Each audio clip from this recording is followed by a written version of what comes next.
नमस्ते, मैं सौरभ हूँ। आप देख रहे हैं दी लल्लन टॉप। आईआरसीटीसी की वेबसाइट पर लॉगिन करने गए, अपनी आईडी लिखी, पासवर्ड भी डाला, लेकिन अभी लॉगिन नहीं होगा क्योंकि कैप्चा तो डाला ही नहीं है। अब कैप्चा डालेंगे फिर मिलेगी एंट्री। ये वेरिफिकेशन प्रोसेस सिर्फ आईआरसीटीसी की वेबसाइट तक सीमित नहीं है। चाहे सरकारी सेवाओं से जुड़ी कोई वेबसाइट हो या बैंक की साइट, कैप्चा बिना आजकल काम नहीं बनता। और अब तो कैप्चा पहले से ज़्यादा मुश्किल होते जा रहे हैं। पहले जहां सिर्फ नंबरों को देखकर लिख देने से काम चल जाता था, अब जोड़ घटाव का खेल है। टेढ़े मेढ़े शब्द पहचानने होते हैं, कैपिटल लेटर और स्मॉल लेटर के फर्क को ध्यान में रखना होता है। कई बार तस्वीरों को देखकर दिमाग लगाकर जवाब देना होता है। आपके मन में सवाल आ रहा होगा कि कैप्चा किस मर्ज की दवा है जिसके बिना कई प्रमुख वेबसाइटों पर लॉगिन संभव नहीं होता। तो आज आपको इसी कैप्चा के बारे में बताएंगे। अंग्रेजी के हिसाब से कैप्चा का मतलब है completely automated public Turing test to tell computers and humans apart. यानी कैप्चा एक ऑटोमेटेड ट्यूरिंग टेस्ट है जो इंसान और कंप्यूटर के बीच अंतर बताता है। यहाँ कंप्यूटर का मतलब है बॉट। कैप्चा का मकसद यही होता है कि ऐसे मुश्किल चैलेंज दिए जाएं जो कंप्यूटर के लिए मुश्किल हों, लेकिन इंसानों को उसका हल निकालने या बताने में परेशानी ना हो। लुइस वॉन ऑन ने साइबर सिक्योरिटी टेक्नोलॉजी की खोज की थी। तब वो कार्नी मेलॉन यूनिवर्सिटी में पीएचडी कर रहे थे। जब लुइस पहले सेमेस्टर में थे तो उनके कॉलेज में याहू के चीफ साइंटिस्ट ने एक लेक्चर दिया।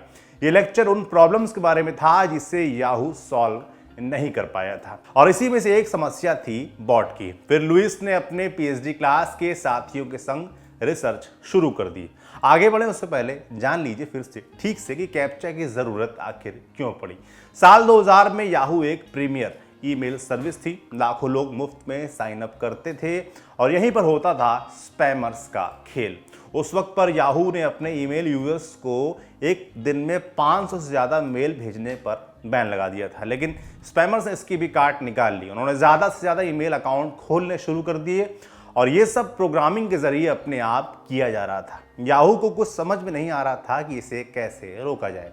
इसी परेशानी का हल निकाला लुइस वॉन ऑन ने। उन्होंने साइबर सिक्योरिटी को लेकर एक ऐसी तकनीक बनाई जिसमें इंसान को नंबर्स या लेटर्स को पढ़कर एक जगह टाइप करना होता था। इसके पीछे आइडिया यही था कि इंसान डिस्टॉर्टेड कैरेक्टर्स भी पढ़ सकते हैं लेकिन कंप्यूटर नहीं पढ़ सकता। और इस तकनीक की मदद से ऑटोमेटेड साइन अप नहीं होंगे, मतलब कंप्यूटर अपने आप एंट्री नहीं मार सकेंगे। दरअसल इंसान ऑप्टिकल कैरेक्टर्स को पहचानने में माहिर होते हैं, आम भाषा में उसे पढ़ना मानिए। सच ये है कि हमारी ट्रेनिंग तो बचपन से ही शुरू हो जाती है। चाहे टेक्स्ट किसी भी एंगल में हो, हम उसे पढ़ सकते हैं। बचपन में तो आपने और हमने उल्टी किताब से भी कई बार पढ़ने की कोशिश की है और ज़्यादातर मौक़ों पर सफल भी रहे हैं, लेकिन उस वक्त तक कंप्यूटर इसमें माहिर नहीं थे और इसी आधार पर कैप्चा की शुरुआत हुई। अब कैप्चा बनाने वाले प्रोग्रामर कंप्यूटर को सही कोड दे देते हैं। कंप्यूटर उस कोड को थोड़ी बहुत कलाकारी करके किसी यूज़र के सामने रख देता है। यूज़र नीचे दिए गए बॉक्स में सही कोड लिख देगा तो उसे आगे जाने की अनुमति मिल जाएगी, लेकिन बॉट इस कोड को नहीं पहचान पाते। इसी तकनीक की ज़रूरत थी याहू को, जो उन्हें मुफ्त में ही मिल गई और ये कारगर भी साबित हुई। बॉट्स इसके बाद साइन अप नहीं कर पा रहे थे, लेकिन एक और चीज़ बैकग्राउंड हो रही थी जिसकी वजह से इस साइबर सिक्योरिटी तकनीक को अपग्रेड करना पड़ा। कैप्चा कोड को लिखने के लिए यूज़र जिन लेटर्स और वर्ड्स को टाइप कर रहे थे वही शब्द कंप्यूटर को स्मार्ट बना रहे थे, यानी कंप्यूटर शब्दों को पढ़ने में माहिर होते जा रहे थे। 2005 में इसका नया वर्जन सामने आया जिसका नाम था रीकैप्चा। इसमें दो शब्द दिखाए जाते थे, एक कंप्यूटर से चुना गया, दूसरा किसी किताब या आर्टिकल से। कंप्यूटर को कोई आइडिया नहीं रहता कि दूसरा शब्द क्या है। पहले शब्द के आधार पर ही तय हो जाता था कि यूजर इंसान है बॉट, लेकिन यूजर दूसरे वर्ड को टाइप करके भविष्य के लिए कंप्यूटर को उस शब्द को समझा रहे थे। फिर दूसरे शब्द को कई लाख लोगों के पास भेजा जाता था ताकि कंप्यूटर तरह तरह के डिस्टॉर्टेड कैरेक्टर्स को समझ सकें। जब लाखों लोगों का जवाब एक जैसा आता तो उसे आइडेंटिफाइड मार्क कर दिया जाता था। इंसान और बॉट के बीच तो अंतर तय हो ही रहा था, साथ में कंप्यूटर डिस्टॉर्टेड कैरेक्टर्स को आइडेंटिफाई करना सीख रहा था। फिर इस टेक्नोलॉजी पर नजर पड़ी गूगल की। 2009 में खरीद लिया। गूगल ने रिकैप्चा का इस्तेमाल स्कैन बुक्स और न्यूज़ आर्काइव्स को डिजिटाइज करने के लिए किया। इसके आधार पर एक भरी पूरी लाइब्रेरी तैयार हो गई, लेकिन इस लाइब्रेरी ने एक बार फिर कंप्यूटर को ही और भी ज्ञानी बना दिया। जितनी आसानी से इंसान डिस्टॉर्टेड इमेज को पहचानते थे, उतनी ही तेजी से कंप्यूटर ने भी दिखानी शुरू कर दी। ऐसे समझिए 2014 में गूगल मशीन लर्निंग का एक शोध सामने आया। इसके अनुसार बेहद ही डिस्टॉर्टेड इमेज को पहचानने में इंसान करीब 33% सटीक थे, जबकि आर्टिफिशियल इंटेलिजेंस 98%।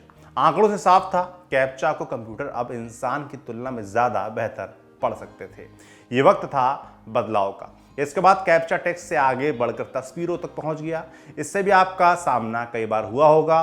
कई तस्वीरों के सेट में लैंप पोस्ट वाली हर तस्वीर पर क्लिक करने का निर्देश याद आया ना। संभव है कि लैंप पोस्ट की जगह आपका सामना ट्रैफिक लाइट, पेड़ या क्रॉस वॉक से हुआ हो, लेकिन मशीन लर्निंग इधर भी जारी थी। अब कंप्यूटर तस्वीरों को भी पहचान रहे थे, यानी बदलाव यहां भी जरूरी था। अब आया रीकैप्चा वर्जन 3। इसमें कैप्चा कोड नहीं भरना होता, बस कंप्यूटर आपके बिहेवियर को स्टडी करता रहता है। एक सीक्रेट टेक्स्ट चल रहा होता है बैकग्राउंड में। अगर कर्सर एक खास पैटर्न में चल रहा है या टेक्स्ट पर ज्यादा तेजी से क्लिक हो रहा है, तो कंप्यूटर को लगेगा कि इस यूजर का कैरेक्टर बॉट वाला है। वैसे इस वर्जन में कुछ लोगों को इमेज लेबलिंग के जरिए टेस्ट किया जाता है, लेकिन इस कैप्चा टेस्ट में भी फायदा कंप्यूटर का ही हो रहा है।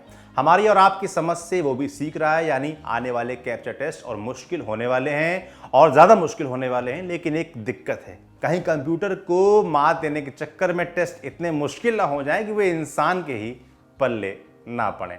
आपके लिए जानकारी लाए थे हमारे साथी संदीप। देखते रहिए दी लल्लन टॉप।